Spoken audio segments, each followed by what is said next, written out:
The unearthed remains of 9 Native American children who died more than a century ago while attending a government-run school in Pennsylvania are headed home to tribal lands in South Dakota after spending the night in Sioux City. Starting in the 1870s, Native American boys and girls like the Lakota Sioux at the Rosebud Indian Reservation in South Dakota were shipped across the country to schools like the Carlisle Industrial School in Pennsylvania.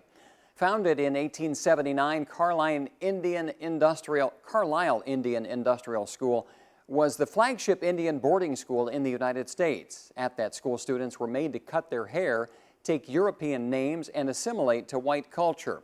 They were punished for speaking their language and adhering to their religious and spiritual beliefs. Efforts were made to westernize the children, effectively erasing their native identity.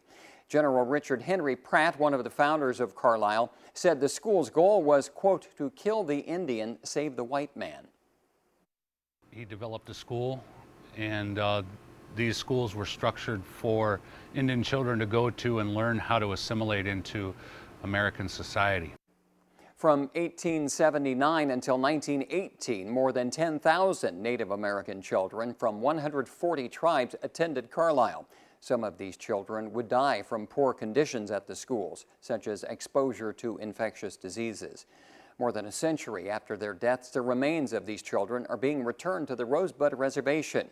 After an overnight stop in Sioux City, the remains are continuing the journey home today. On Thursday, people came out to honor the young lives lost. KTIV's Emily Schrod has that part of the story. Nearly 6 years ago, youth from the Rosebud Tribe visited Carlisle, discovering graves on the side of the road. After acknowledging their remains, the conversation of moving them sparked. Carlisle took the initiative from that and worked with the tribal members and some other researchers to move towards repatriation. Now, remains of the Rosebud Sioux Tribe are making a stop in Sioux City as they make their way home. They formulated a plan to exhume the bodies of about 100 youth, and this is the first wave. And they've identified them, and they belong to the Rosebud Sioux Tribe. They were members of the Shichangu Oyate. A prayer service and dinner was held to acknowledge their remains. Organizer Monape Lemire says they hosted the dinner not only for the people at the ceremony, but to offer up food for the spirits of the young adults, those traveling home. They also had a space to give testimony. This is very triggering for a lot of Indian people, especially survivors of boarding schools and things. Those boarding schools went all the way up into the 70s. You know, so we still have relatives that are alive that suffered at these boarding schools.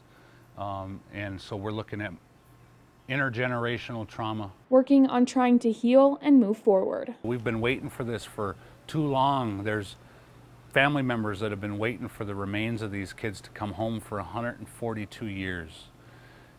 So maybe this is the start of some healing for not just the Shichangu Oyate, but our relationships between non-Native entities and ourselves.